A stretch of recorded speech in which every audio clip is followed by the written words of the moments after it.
Oi minha gente, muito boa tarde a todos. E hoje vamos começar a nossa live aqui sobre o consultor agroflorestal e o futuro planetário.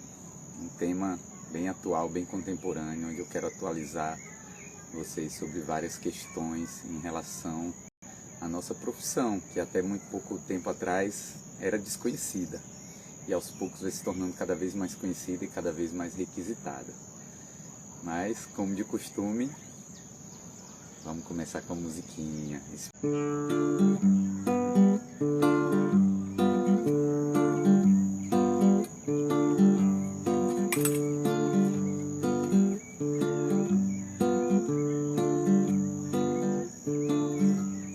O fogo que se vê nessa fogueira, sol guardado na madeira, sua luz e seu poder. Fogo que se vê nessa fogueira, sol guardado na madeira, sua luz e seu poder. O fogo, luz e seu poder. Fogo que se vê nessa fogueira, sol guardado na madeira, sua luz e seu poder. A sábia água despertou no chão um grão tão pequenino, e ali a vida desabrochou, vida brota pela água com o toque do amor. Cresceu e o sonho se fez flor, o corpo se frutificou, vida cresce e refloresta onde toca o amor. O fogo que se vê nessa fogueira, sol guardado na madeira, sua luz e seu poder. Fogo que se vê nessa fogueira, sol guardado na madeira, sua luz e seu poder. A folha soube o que é paixão, no dia assim que viu o sol, guardou dentro de si o seu amor, e dançando ao som do vento, pela terra enraizou. A chuva trouxe sua bênção, em nome de tudo que é maior, fazendo do amor o alimento, meditar o movimento de quem cuida em ser melhor. O fogo que se vê nessa fogueira, sol guardado na madeira, sua luz e seu poder. Fogo que se vê nessa fogueira, sol guardado na madeira, sua luz e seu poder. O fogo que se vê nessa fogueira, sol guardado na madeira, sua luz e seu poder. Fogo que se vê nessa fogueira, sol guardado na madeira, sua luz e seu poder. Cantando ao tom do vento, o fogo é sol criança, d'água ao alimento, na raiz mora a mudança, plantando sortimento, a regra é abundância, feliz do movimento de quem cuida dessa dança. Tenha lenha, tenha lenha, tenha lenha, tenha lenha, tenha lenha, tenha lenha, tenha lenha, tenha lenha, tenha lenha dentro de si. Tenha lenha, tenha lenha, tenha em você mesmo. Tenha lenha no coração. Tenha lenha, tenha lenha, tenha na força de vontade. Tenha lenha, tenha lenha, tenha na fé. Tenha lenha, tenha lenha na perseverança. Tenha lenha, tenha lenha, tenha lenha. Tenha lenha, tenha lenha, tenha lenha. Tenha lenha, tenha lenha, tenha lenha. Tenha lenha, tenha lenha.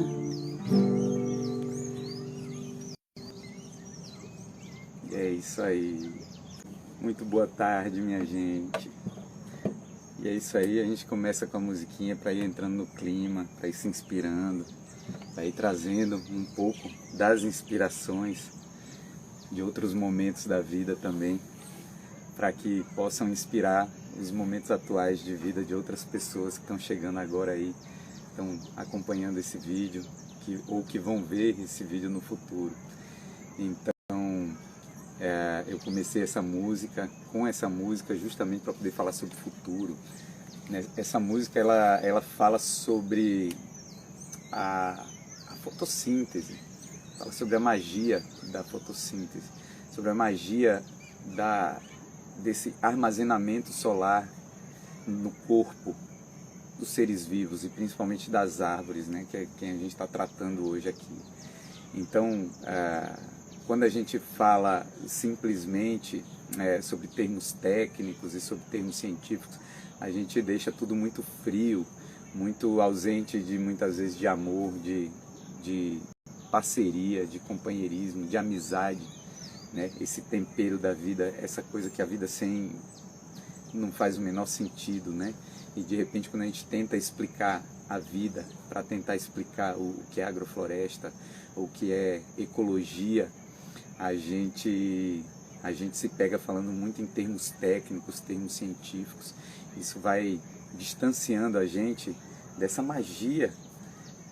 Hoje mesmo choveu bastante aqui onde eu moro, no sul da Bahia, e essa chuva alagou tudo, inundou vários lugares, mas ao mesmo tempo a gente observa a quantidade de fotossíntese que está sendo feita pelas plantas, né?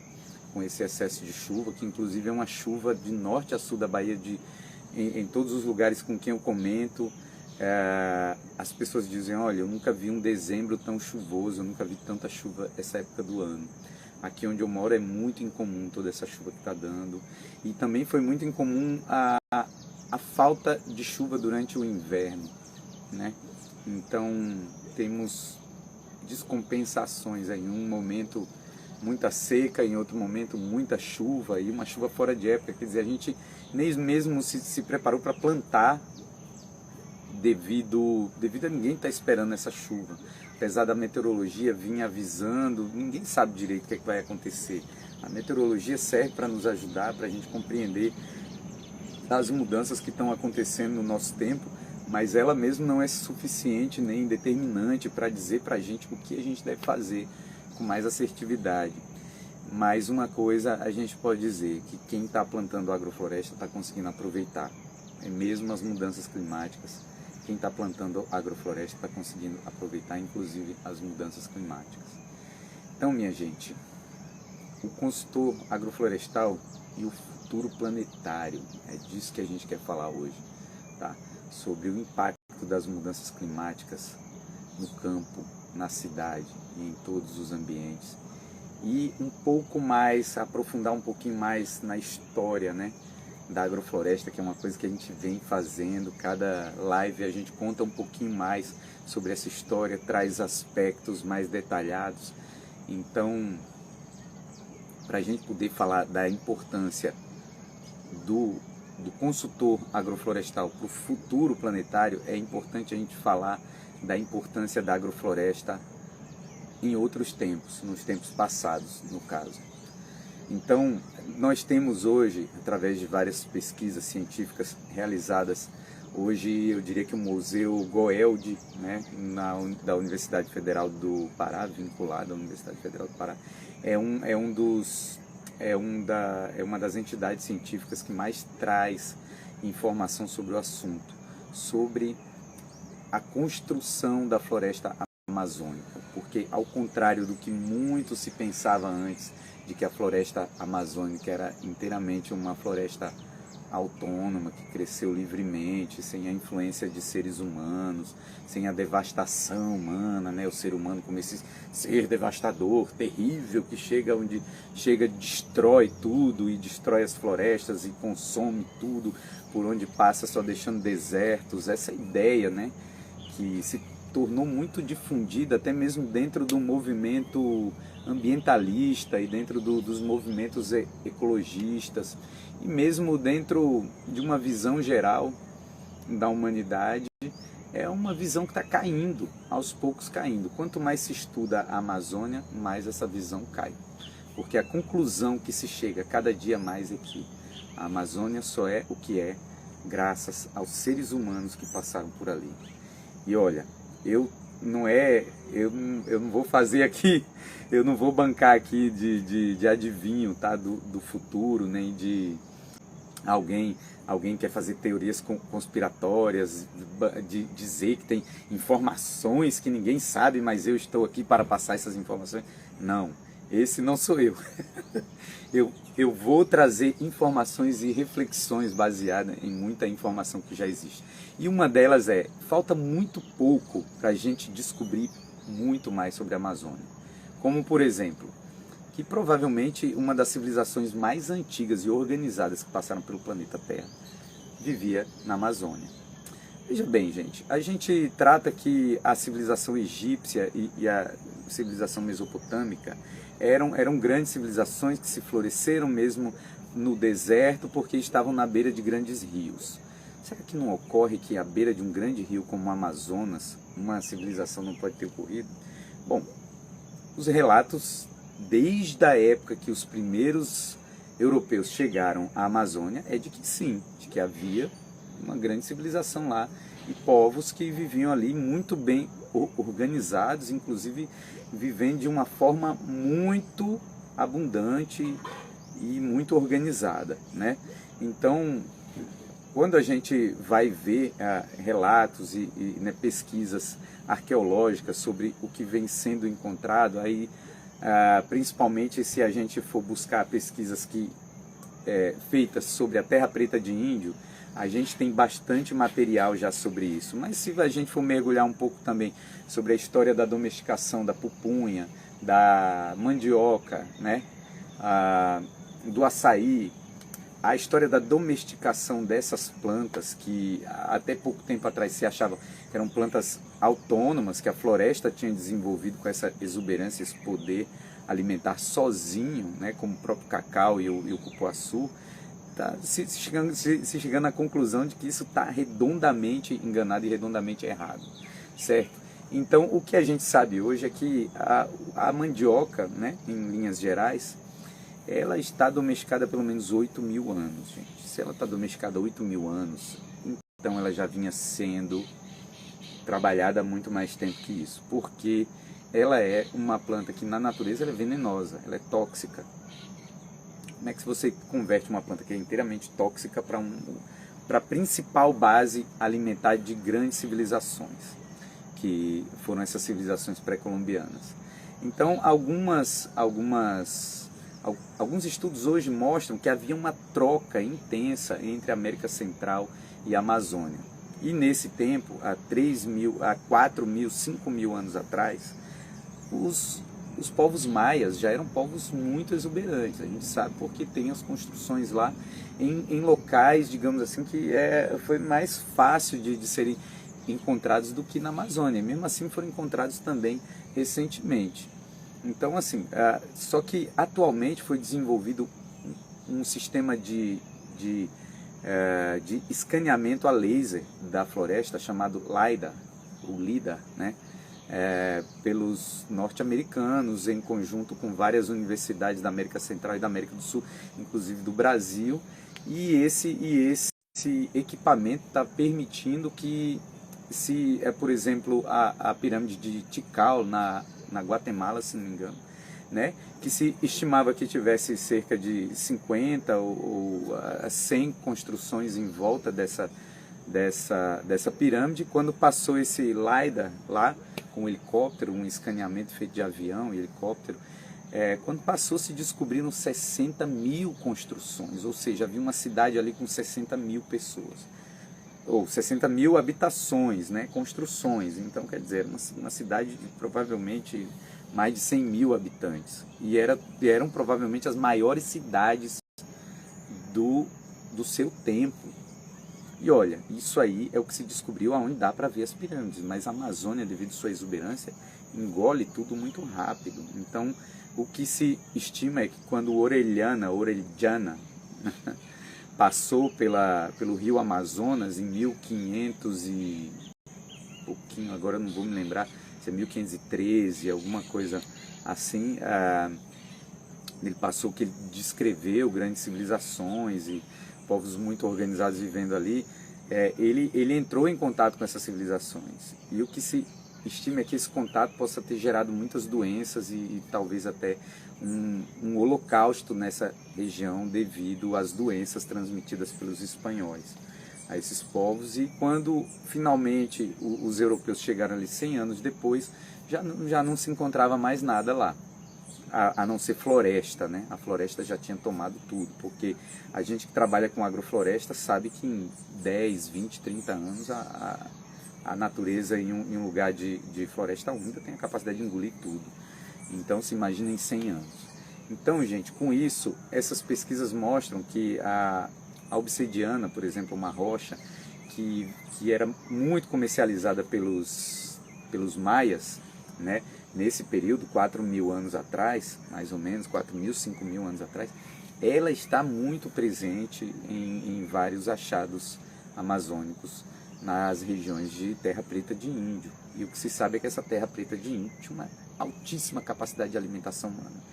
E que várias das espécies amazônicas e das espécies florestais que existem no Brasil, porque o Brasil, quando os europeus chegaram, era uma floresta de norte a sul, uma floresta densíssima, não havia tanta diferença de densidade entre a Amazônia e onde hoje é o Cerrado, por exemplo, e onde hoje é a Mata Atlântica, e onde hoje é mesmo a Caatinga, né? Havia florestas densíssimas.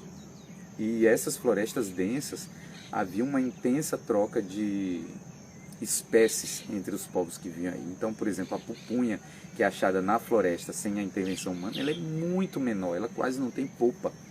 Então, a polpa da pupunha que a gente vê hoje foi seleção genética. A mandioca não venenosa que a gente consome hoje é seleção genética humana, né? O açaí, a castanha do Pará, e hoje se sabe também que os índios praticavam estratificação, sucessão natural e manejo. Inclusive os caiapós, como eu vi na live do Steinbock, né, que é um grande mestre que eu admiro profundamente, né, que traz muitas informações sobre a ótica científica, que eu acho muito importante, certo? Sobre o assunto.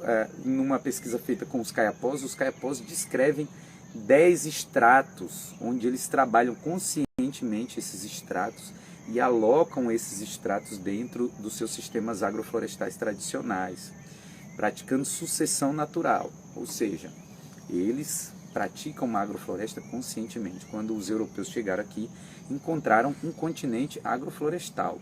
Então, hoje, pelo menos 20% da Amazônia se sabe que era ocupada por seres humanos.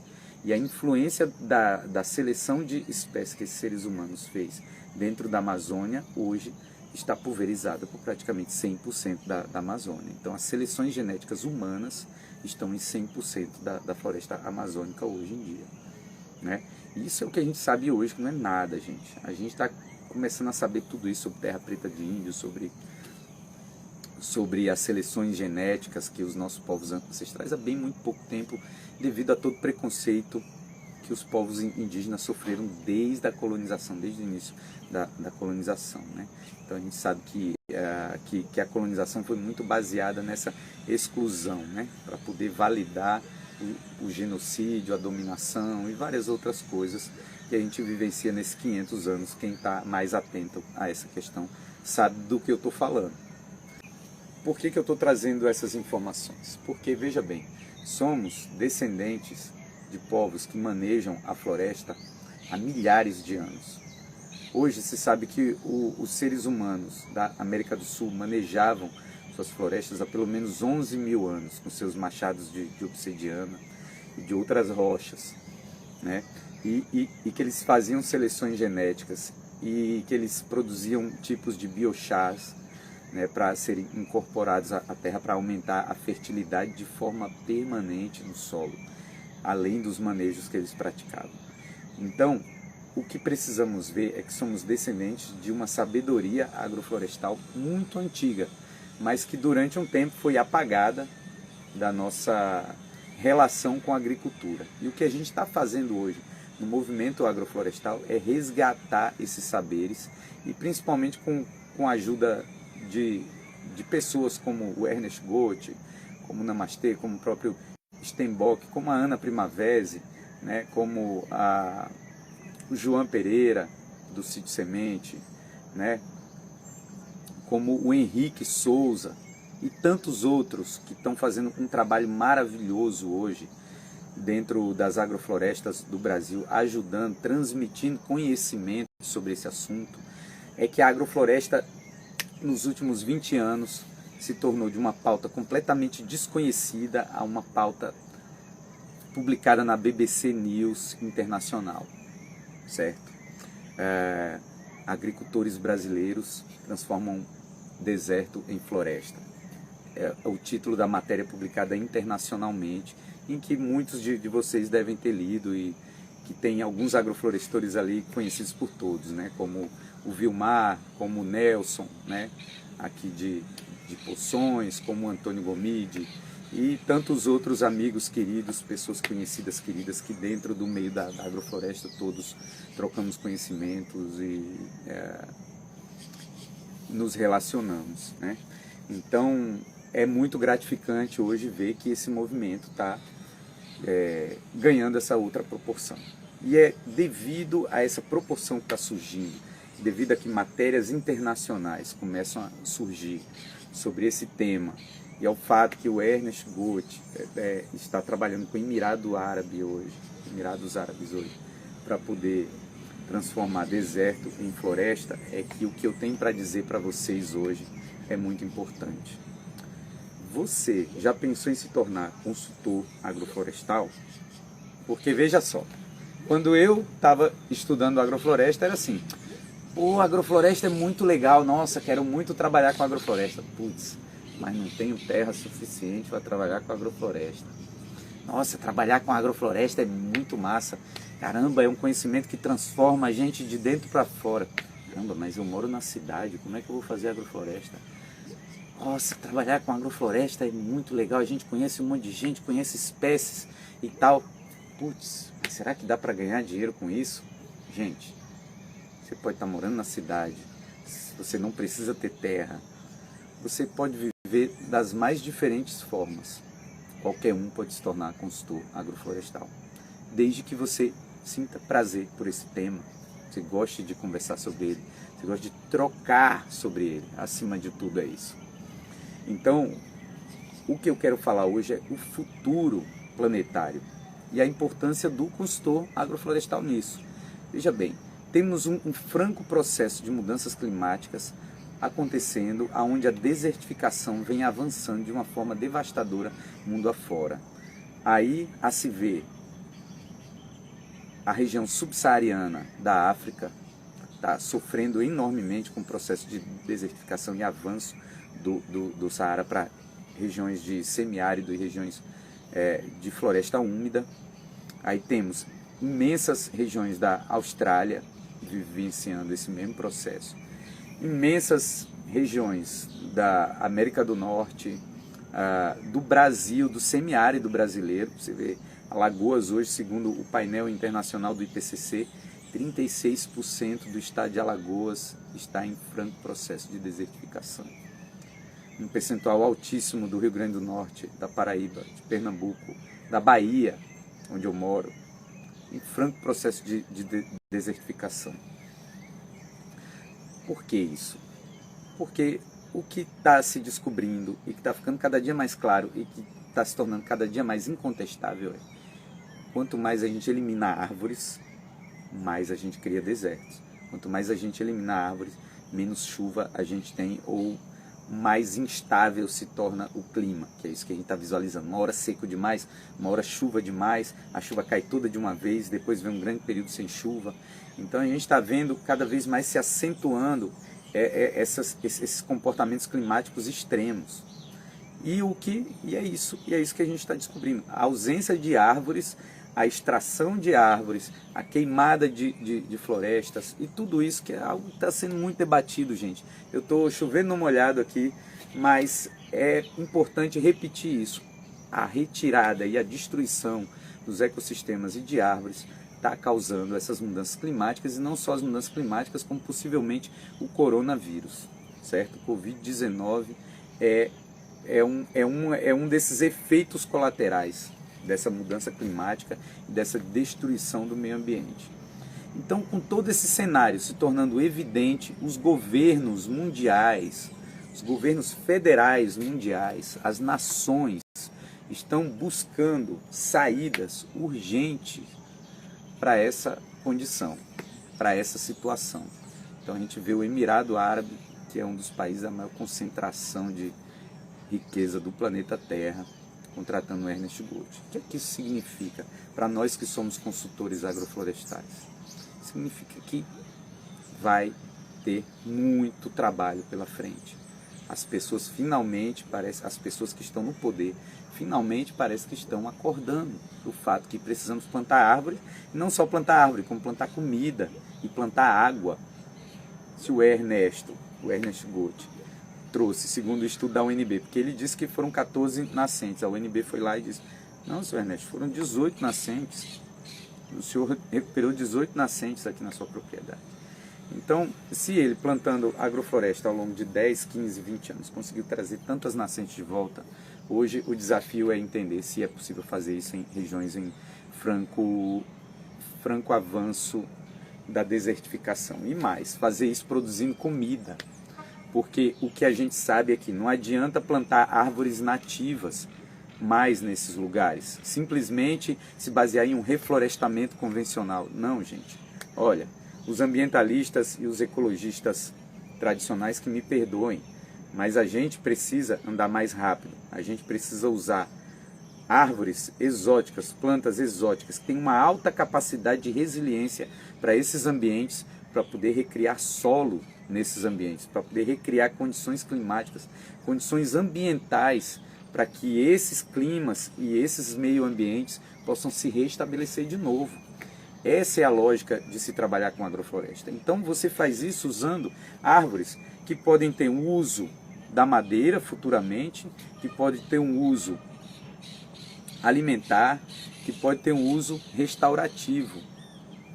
Esses três fatores juntos, trabalhando com agrofloresta manejada, que é esse sistema que o Ernesto traz com muita força, manejar a agrofloresta, ou seja, pegar esse carbono que a árvore pegou, como eu falei, né, o fogo que se vê nessa fogueira é só guardado na madeira, pegar esse carbono, essa energia solar e botar no solo, a gente vai restaurar esse solo, botando essa energia e isso lá, botando esse material lá. E um outro detalhe é que quando a gente maneja uma árvore, quem é agroflorestou aí, já manejou uma árvore médio porte ali, vai ver que fica minando água ali. Fica minando água muitas vezes dias, né? Se for num período de chuva, então que você faz o manejo ali, vira um minador.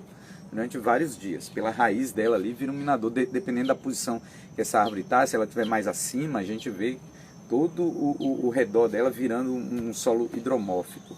Ou seja, manejar árvores, guarda água, traz água, recupera a nascente, bota carbono no solo, renutre o solo, recria a microbiota do solo, dentre outros fatores tão importantes para a recriação de ambientes. Então, no momento que a gente fala de todo esse cenário surgindo, é aí que eu trago. Há 10 anos atrás, quando eu comecei a estudar agrofloresta, comecei a ouvir falar mais sobre o Ernest Gold, né? Mais sobre essas práticas. Trabalhar com agrofloresta era quase que uma coisa de hippie, quase que uma coisa de quem fracassou em tudo na vida e não teve muitas opções e voltou para a roça, foi trabalhar no cabo da enxada. Já ouvi essa muitas vezes, tá, gente? Então, quer dizer, tá aí, a agrofloresta veio para ficar e não resta dúvida disso, tá certo? Por quê? Porque, na verdade, ela não veio para ficar, ela está sendo relembrada, ela está sendo resgatada, é um conhecimento sendo resgatado. Quando os europeus chegaram ao continente sul-americano, a exuberância que eles encontraram aqui era fruto de cerca de 10 mil anos de manejo florestal nesse continente. E se tem um continente que tem muito a ensinar para o mundo sobre isso, é o continente sul-americano e a América Central, certo? E claro também, os povos do Sudeste Asiático também têm muito a ensinar sobre isso. Os africanos da floresta, se a gente conseguisse juntar todos esses conhecimentos, que é o que vai acontecer em bem pouco tempo, gente. Como eu disse, eu não tenho bola de cristal, é lógico, é óbvio. É só você usar a razão, a lógica para perceber isso. Que se em 10 anos eu sair de uma profissão que era vista como hippie e hoje eu tenho que organizar minha agenda para poder trabalhar, consigo pagar todas as minhas contas, ter uma ter uma poupança, me manter, viver em um lugar que eu quero, ter mais tempo para os meus filhos, que era o que eu almejava quando vivia na cidade grande. Então, se eu hoje, trabalhando como consultor agroflorestal, estou conseguindo fazer isso apenas 10 anos depois, eu estou visualizando como é que vai ser daqui a 10 anos. Daqui a 10 anos, eu não vou ter como atender a todo mundo que vai querer o meu trabalho.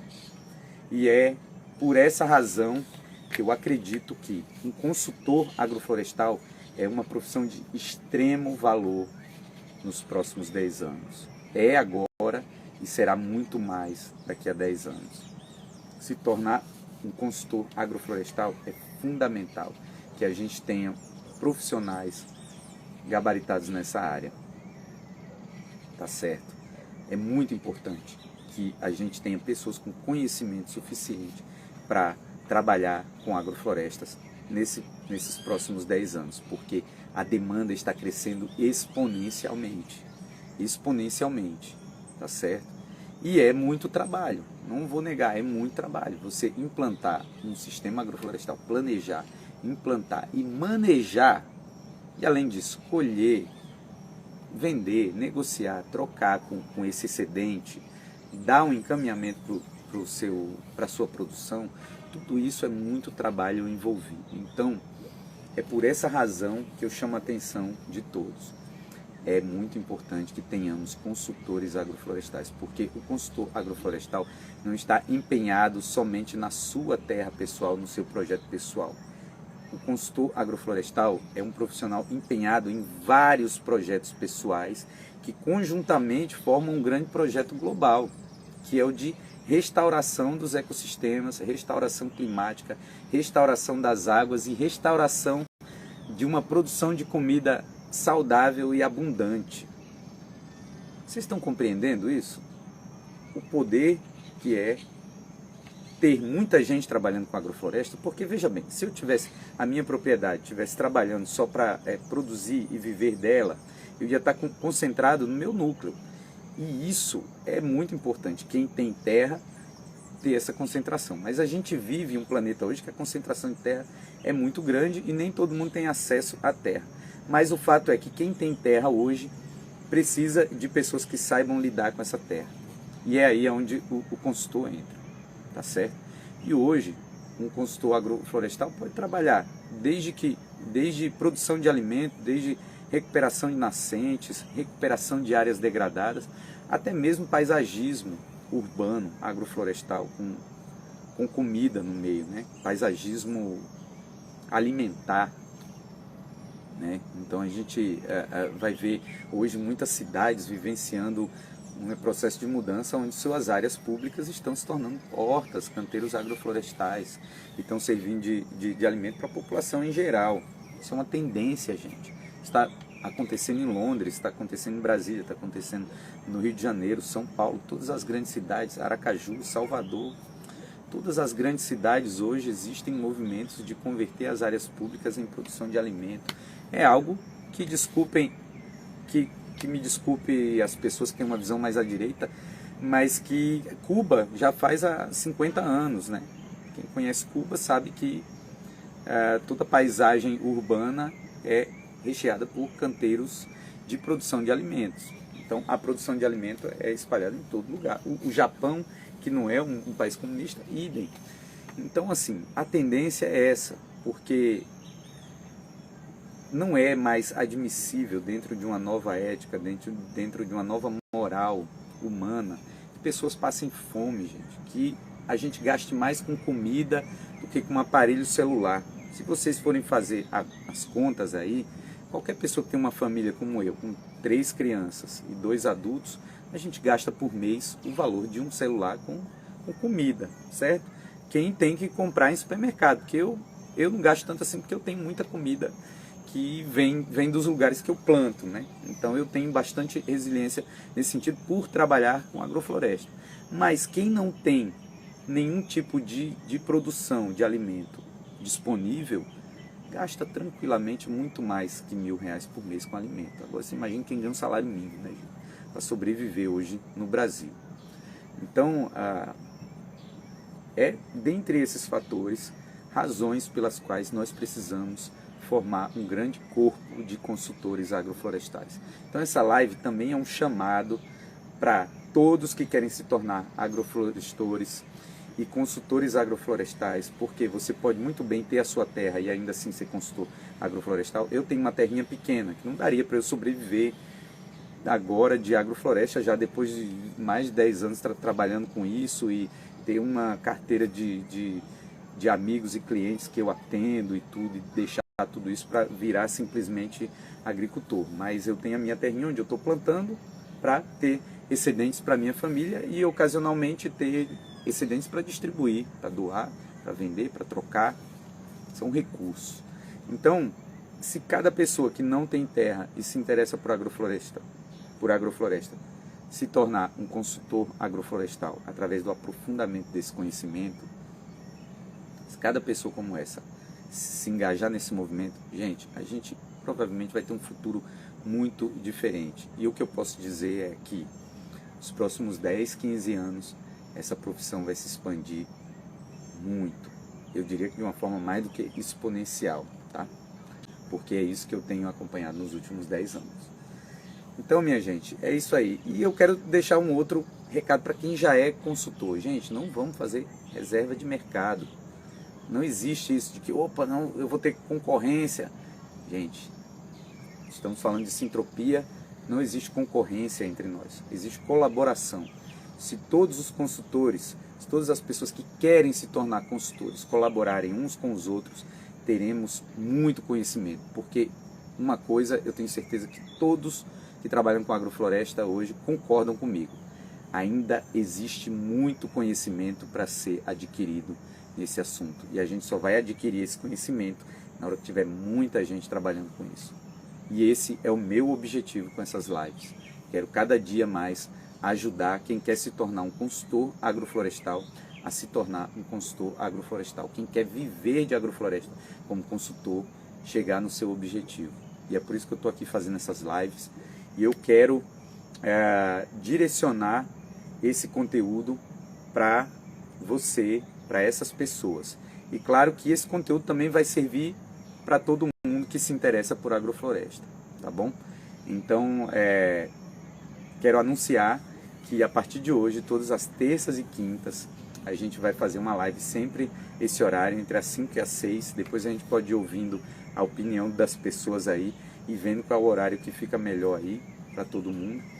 E para discutir isso, como é que a gente pode formar consultores agroflorestais, como é que a gente pode ter mais gente trabalhando dentro dessa área e atuando nessa área com competência, com seriedade, com sagacidade, com inteligência e vivendo bem disso e ajudando muita gente, produzindo muita comida nesse país chamado Brasil e nesse planeta chamado Terra, tá bom?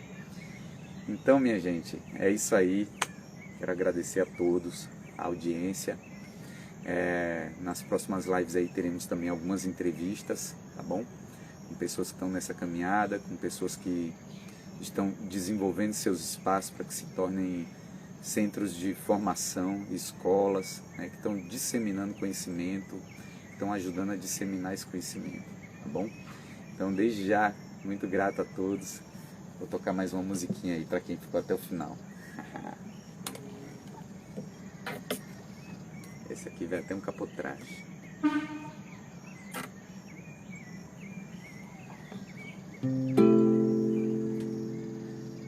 A felicidade é beija-flor na primavera. A felicidade é beija-flor na primavera. Vendo flor por todo canto, é que vou morar com ela. Vendo flor por todo canto, é que vou morar com ela. A felicidade é uruçu na primavera. A felicidade é uruçu na primavera. Vendo flor por todo canto, é que vou morar com ela. Vendo flor por todo canto, é que vou morar com ela. Floriu no morro, floriu na baixada, floriu na floresta, floriu na morada, floriu no morro, floriu na baixada, floriu na floresta, floriu na morada. Florzinha sem nome também já floriu, campo sem cor já se coloriu, ipê que era seco agora atingiu, coração fechado, roseira que abriu, coração fechado, roseira que abriu, coração fechado, roseira que abriu. A felicidade já tá aí na primavera, a felicidade já tá aí na primavera, vendo flor todo canto é que vou morar com ela, vendo flor todo canto é que vou morar com ela. Floriu no morro, floriu na baixada, floriu na floresta, floriu na morada, floriu no morro, floriu na baixada, floriu na floresta, floriu na morada. Florzinha sem nome também já floriu, o campo sem cor já se coloriu, ipê que era seco agora atingiu, coração fechado, roseira que abriu, coração fechado, roseira que abriu, coração fechado, roseira que abriu. Valeu!